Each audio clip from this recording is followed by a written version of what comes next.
परमेश्वर की नाम की स्तुति हो। कल हमने परमेश्वर की इच्छा हमारे जीवन के प्रति क्या है इसके बारे में मनन कर रहे थे। आज भी उसी बात को आगे बढ़ाते हुए कुछ और बातें सोचने के लिए मैं चाहती हूँ। परमेश्वर की इच्छा के बारे में कल हमने ये देखा, परमेश्वर ने संसार को ऐसा प्रेम किया कि कोई नष्ट ना हो परंतु अनंत जीवन पाए। जो भी उन पर विश्वास करते हैं वो अनंत जीवन पाए। दूसरी बात हमने ये देखा, परमेश्वर में जो अपना जीवन बिताते हैं वो पवित्र आत्मा से भरपूर हो जाए। जो पवित्र आत्मा में भरपूर हो जाते हैं उनके जीवन में क्या होते हैं वो भी हमने देखा। परिवर्तन आने लग जाते हैं। परिवर्तन आने की वजह से अपना जो इच्छा है वो प्रभु के इच्छा में बदल जाते हैं। इसके बारे में हमने ये देखा था, हमारे जो इच्छा है मानुषिक रूप में जो इच्छा है वो कभी परमेश्वर के इच्छा की ओर हमें लेकर नहीं जा सकते। इसलिए हम प्रभु यीशु मसीह की ओर ध्यान देना चाहिए जिन्होंने परमेश्वर के इच्छा को पूरा करते हुए हमें दिखाया है। इसके आगे हम तीसरी बात में आते हैं। पहला थिस्सलुनीकियों 4:3 और उसका पहला भाग। परमेश्वर की इच्छा ये है कि तुम पवित्र बनो। ये बात को समझना और ये जीवन में लागू करना बहुत बड़ी बात होते हैं।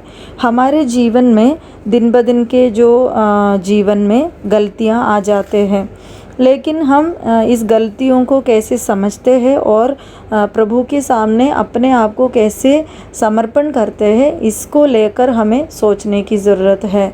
जब हम वचन में आते हैं, हम यहाँ पर याकूब की पत्री में समझ सकते हैं बहुत सारी ऐसी गलतियाँ हैं जो हम जाने अनजाने में भी करते हैं। याकूब की पत्री 1 अध्याय और उसके 26वां पद में, यदि कोई अपने आप को भक्त समझो और अपनी जीभ पर लगाम ना दो तो वह अपने हृदय को धोखा देता है। दूसरी आयत का 9वां पद, किंतु यदि तुम पक्षपात करते हो तो पाप करते हो। 4 आयत के 12वां पद में आखिरी भाग में हम दूसरों के ऊपर दोष लगाना गलत है करके हम समझ सकते हैं। और 4 के 17 आखिरी भाग में, भलाई करना जानता है और नहीं करता उसके लिए पाप है। और आगे बढ़ते हुए हम देख सकते हैं प्रार्थना नहीं करते तो वो पाप है। आगे हम इस पत्री में हम बहुत सारी बातें देख सकते हो हमारे दिन ब दिन के जीवन में, हमारे जीवन में आ जाते हैं, लेकिन हम इसको समझते नहीं हैं। हम अनजाने में ये करते हैं और वो उसका हमारे अंदर वो पहचान नहीं आते। हमें ऐसी जो हमारे जीवन में आने वाली गलतियों को समझना और हमें प्रभु यीशु मसीह के सामने वो मानना, ताकि हम पवित्र आत्मा के द्वारा शुद्ध हो सके। तो परमेश्वर की इच्छा ये है कि तुम पवित्र बनो। पवित्र बनने के लिए हमारे जीवन को परखना और प्रभु के सामने रखना, वचन के द्वारा उसको सही रास्ते पे ले चलना, ये काम हमें करना चाहिए। तो इसके लिए हम प्रभु यीशु मसीह के पवित्र आत्मा के अगुवाई के लिए निरंतर प्रार्थना करना है। और चौथी बात, हम रोमियों की पत्री 8 अध्याय और उनके 29 पद में आते हैं। क्योंकि जिन्हें उसने पहले से जान लिया है उन्हें पहले से ठहराया भी है कि वह उसके पुत्र के स्वरूप में हो जाए।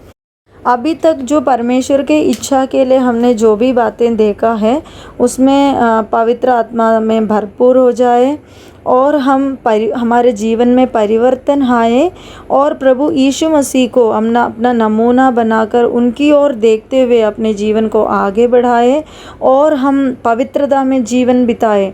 ये सारी चीज़ें जब हम करते हुए आते हैं तो हम प्रभु यीशु मसीह के स्वरूप की ओर हम बढ़ सकते हैं। हमारे लिए प्रभु का इच्छा ये है कि हम प्रभु यीशु मसीह में परिपूर्ण हो जाए, हम प्रभु यीशु मसीह के स्वरूप में बन जाए।